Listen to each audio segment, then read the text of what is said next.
Kalau presiden ke-7 reuniannya kemarin, presiden ke-6 dikait-kaitkan dengan ijazah presiden ke-7. Nah, ketua gimana tuh ngelihat itu tuh? Tiap hari orang berkelahi soal ijazah. Ya. Katanya Gerindra sedang bersiap-siap menjadi juara umum di 2029. Gerindra menang, Prabowo presiden.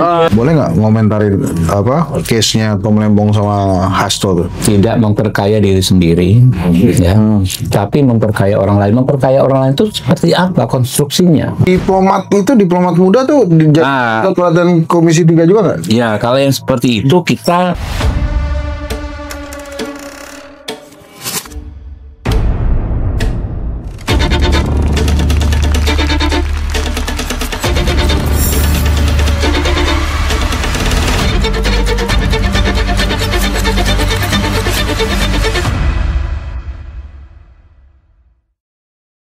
Nah ini udah on nih Bang, jadi kita ngobrol apa aja nanti. Sambil makan ya. Udah on. Nah, Yang penting makanin tuh ngobrol. wah itu tuh. Ini kita makan bergizi gratis di akan Handshot. Apa menurut ketua ini Bang Habib nih ketua Komisi 3 teman-teman. Bedanya era Habibur Rahman dengan DPR sebelumnya, Komisi 3 sebelumnya ketua. Ya bukan era bukan era saat ini aja. Ya, bedanya apa? Ketua. Dengan sebelumnya. Apa yang membuat perubahan apa di DPR dan Komisi 3 kira-kira? Jadi pertama kita coba apa namanya lebih berdampak. Ya. Kalau dulu itu orang masyarakat yang datang ke Komisi 3 ngadu gitu kan. Iya. Nggak tahu gimana waktu itu nggak bisa bikin kesimpulan.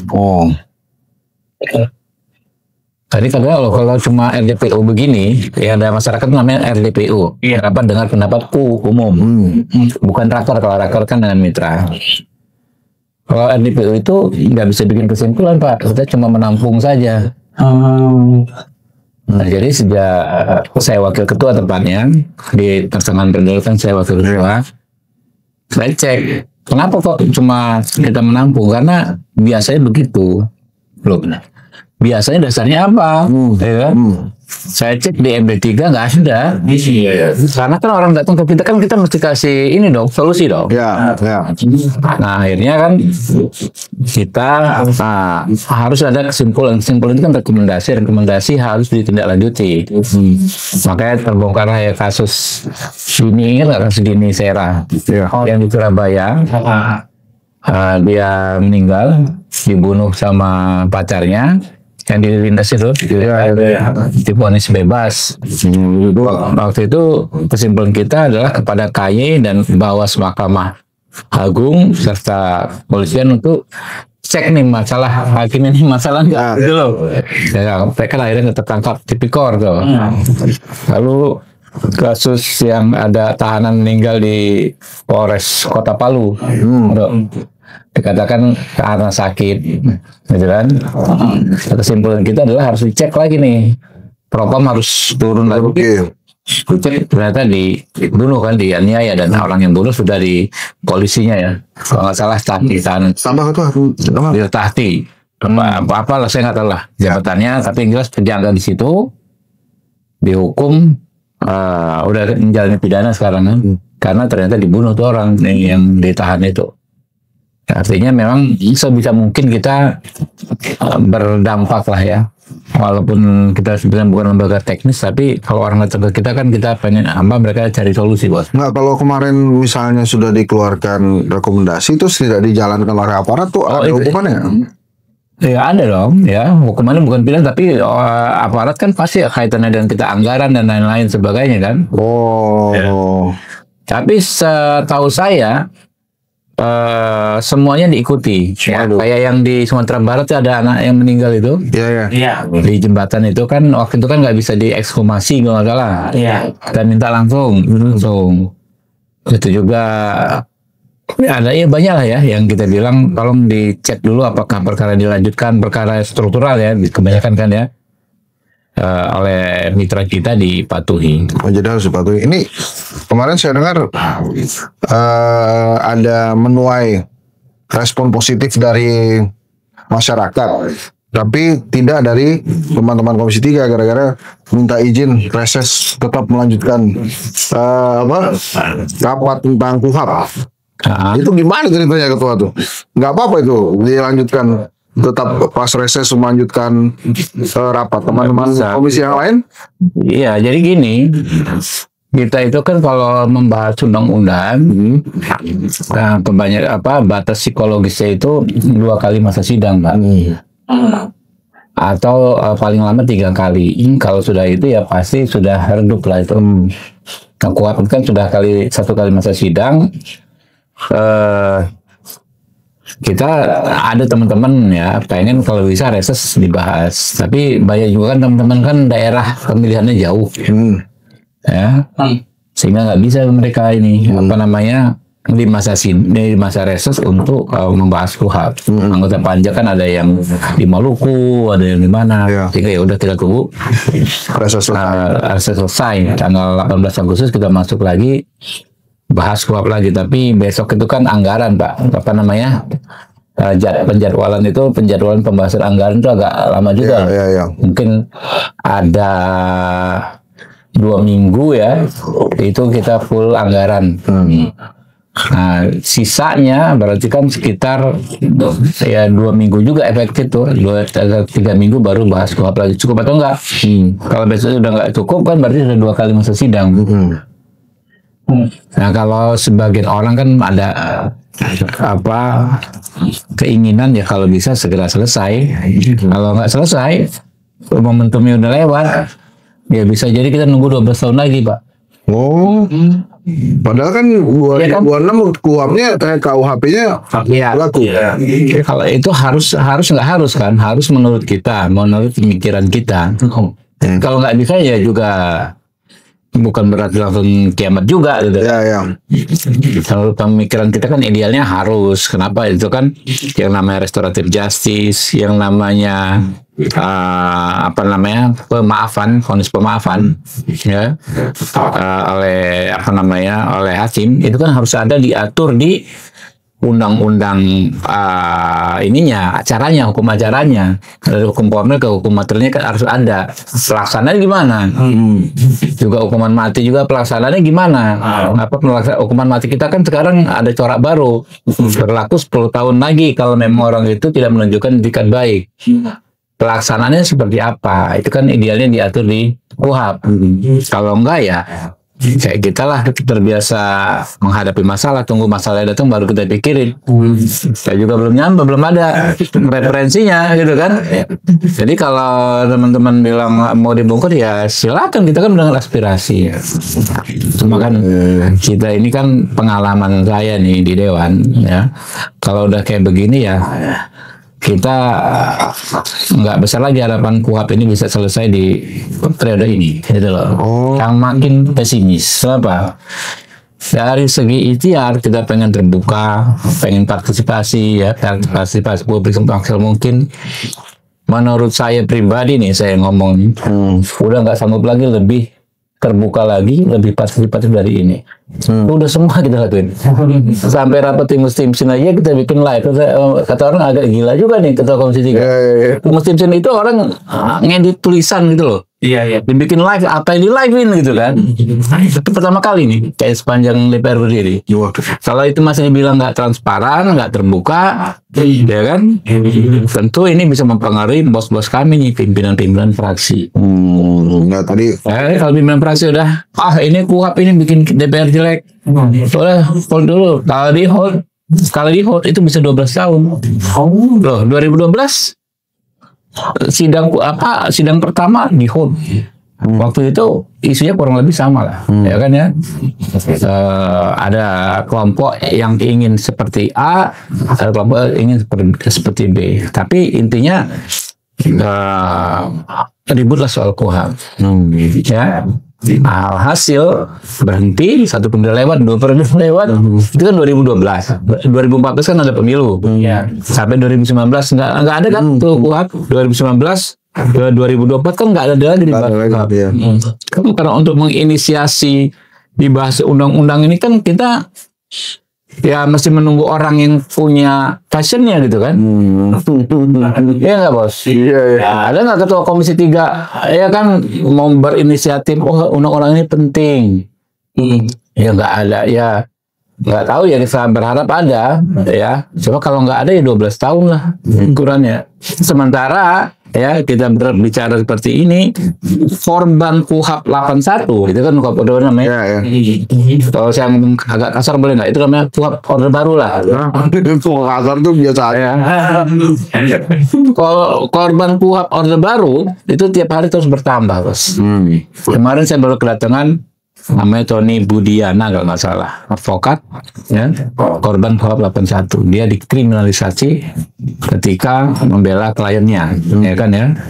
Padahal kan advokat itu nggak boleh diidentikan dengan kliennya, perbuatan kliennya nggak boleh disalahkan ke advokat. Kalau dengan KUHP yang sekarang dimnya sudah kita ketok kemarin, advokat memiliki imunitas dalam menjalankan tugasnya secara perdata dan pidana sepanjang menunjukkan itikat baik. Itikat baik itu apa? Adalah tidak melanggar kode etik advokat. Selamat nih orang. Kalau KUHP yang sekarang yang diproses sudah diketok, nih orang ini selamat.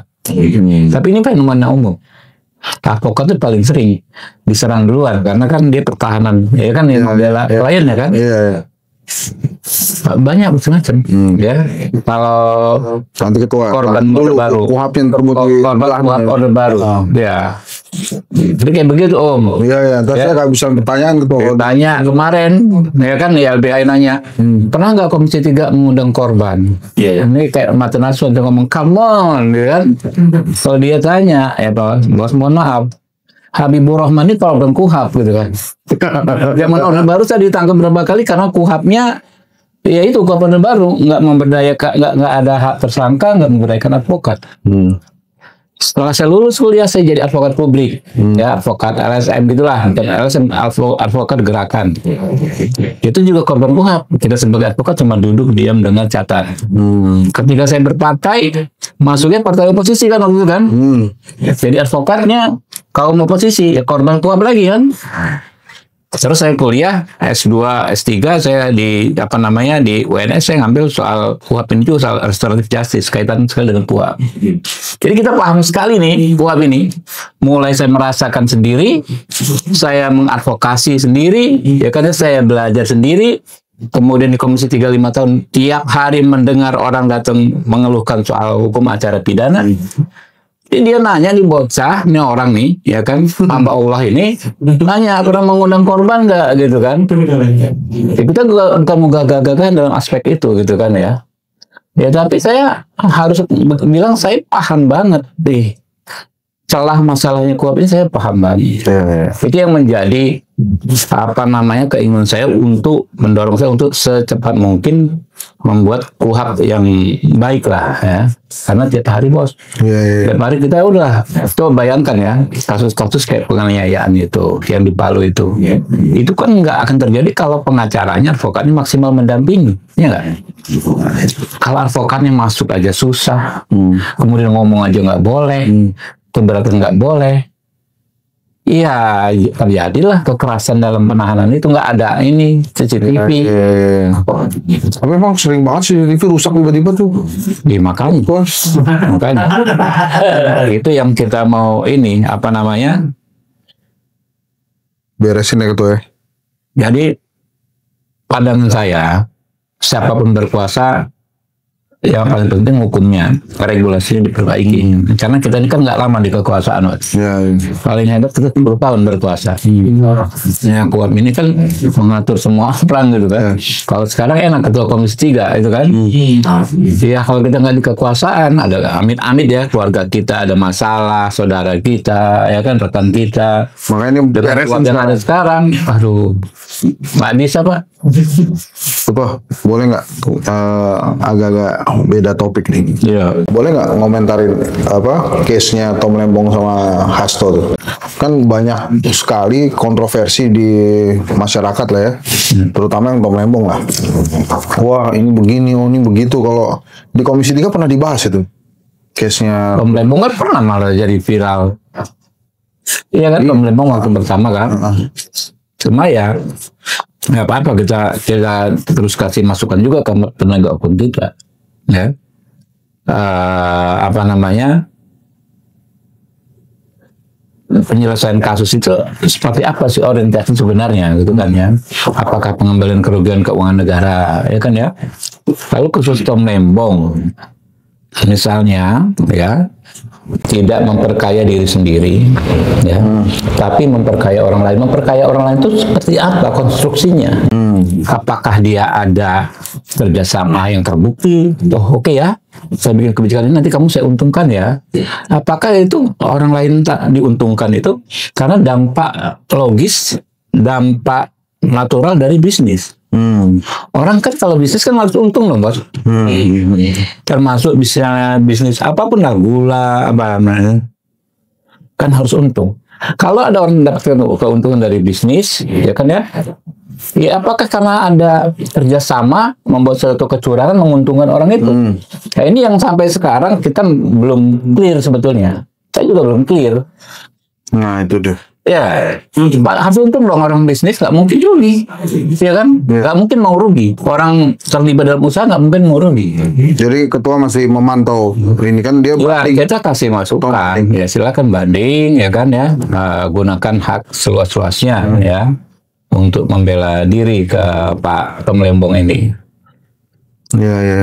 Ketua, boleh nggak nanya tentang Gerindra? Ya boleh aja. Katanya Gerindra sedang bersiap-siap menjadi juara umum di 2029. Ya itu kan naluri semua partai politik. Oh iya. Ya, tapi ini tiap tahun begitu kan. karena kan Gerindra ini lebih dekat nih sekarang presidennya Gerindra. Gerindra menang, Prabowo presiden. Tagline dari pilihan itu. Menang itu kan ini kan berkuasa jadi juara umum. Iya. Jadi itu masih ya. Nah, ini lagi dapat nih. Ada 2 presiden yang sering dibahas saat ini. Presiden ke-6, presiden ke-7. Kalau presiden ke-7 reuniannya kemarin, presiden ke-6 dikait-kaitkan dengan ijazah presiden ke-7. Nah, ketua gimana tuh ngelihat itu tuh? Apa boleh nggak memberikan pandangan kenapa kemudian masyarakat akhirnya mengkait-kaitkan 2 presiden ini ke satu case yang sama gitu? Enggak ya, saya pikir kita pertanyakan lagi apakah kita produktif terlalu banyak mencurahkan energi ke soal hal tersebut. Apa ini? Kalau itu persoalan hukum, seberapa dampaknya kepada kehidupan rakyat? Kalau saya gampang, kalau kita lihat seorang pemimpin, kita lihat prestasinya apa, ya kan ya? Selama memimpin 10 tahun apa saja prestasinya, kemudian apa saja catatannya, kekurangannya apa itu dalam konteks kebijakan dia.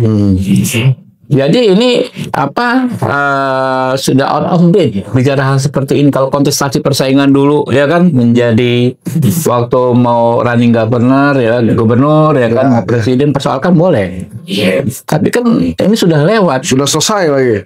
bahasa anak sekarang nggak akan ngaruh apapun ke kehidupan ente gitu loh. Apa gitu loh.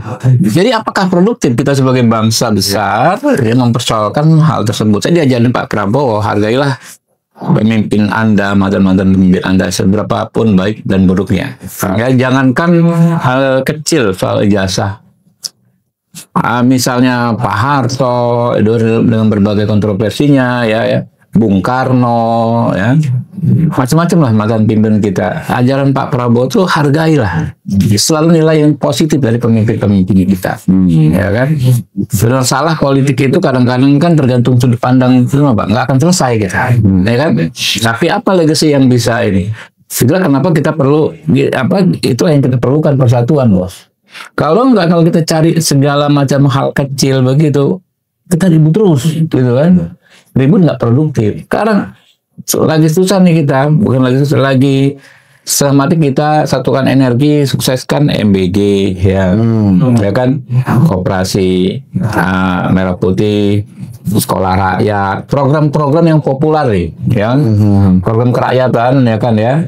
Kalau dulu nggak kebayang nih, dikira ini saya di negara-negara kiri aja bisa begitu, ya kan.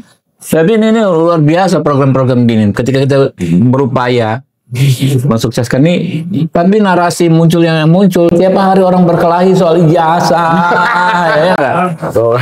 Iya kan bos? Iya, kalau saya bilang ke teman-teman tuh, saya tergantung universitasnya. Kalau universitasnya mengeluarkan bilang asli, ya udah asli. Iya. Nanti yang buktiin universitasnya aja. Gimana? Setuju ketua ya? Ya setuju. Biar susah. Jadi kita ini masing-masing cari ijazah ini kan. Iya, penting. Saya juga bingung tuh, ijazah S1 di mana gitu kan. Ini ketua-ketua, ini ada berita nih dari CNN nih. Komisi 3 DPR minta polisi selidiki keracunan massal MBG di NTT. Ini kalau begini pasti dijalanin gitu ya. Oh ya pasti. Pasti jalan. Pasti. Kayak Keracunan. begini langsung besok laporannya Oh, dari Kapolda, izin kedua lapor penyelidikan ini apa MBG keracunan, kejadian di sekian korban, tindak lanjutnya begini yang sudah dilakukan, yang akan dilakukan, alat bukti, foto-foto. Nah, itu semua nih kayak saya nih ya. Baru apa lagi tadi nih soal apa namanya kerusakan rumah ibadah di mana, di Padang ya? Padang, di Padang betul. Lagi ibadah lagi tuh. Iya. Baru WA nih. Siapa nama Kapolda Sumatera Barat tuh? Siapa bro? Gatot. Ya kan? Selamat pagi Pak Kapolda. Mohon kiranya kami info kronologis kejadian dan tindakan apa yang sudah serta akan dilakukan. Ini balasannya langsung. Oh iya. Laporan kejadian perselisihan antara masyarakat Tanah Garap dengan umat Nasrani yang sedang beribadah. Lengkap fotonya. Oh, gitu. Ya. Ketua, kalau memang kasus-kasus begini langsung nanya, langsung dibalas gitu ya? Ya, Yang diplomat muda tuh jadi pusat perhatian Komisi 3 juga nggak? ya kalau yang seperti itu kita mungkin akan undang tertutup dulu, ya kan? Oh, Jangan kita saling bermain asumsi. Karena kalau pidana ini kan susah. Beda dengan misalnya perkara hukum tata negara, yang terkait kebijakan, gitu kan. Kalau pidana ini kan apa namanya? Pembuktiannya itu kan bisa berdasarkan asumsi, Pak. Kita asumsi dia pasti begini. Tapi kalau memang nggak seperti itu, begitu kejadiannya kan? Nggak bisa. Beyond reasonable doubt pembuktiannya itu kan. Jadi harus 100%. Misalnya dia biasanya kalau lewat Pak Hensat ya kan setiap malam jam 9 ke arah barat. Kalau pas malam itu nggak ke arah barat kan kita nggak tahu gitu loh. Jadi susah sekali. Itu nggak ada apa-apa kok. Satpamnya mondar mandir. Ya nggak ngerti juga. Seperti apa kan? Ya, oh jadi memang ada lah ya perhatian dari Komisi 3. Silakan teman-teman, ada mau tanya nggak terkait dengan Komisi 3? Nanti kuhamnya nih. Nah, kalau kuat saya semangat. Oh iya. Saya kuat semangat sekali. Oke. Ya. Kalau gitu ini kita tutup dulu ya. Ayo silakan gitu.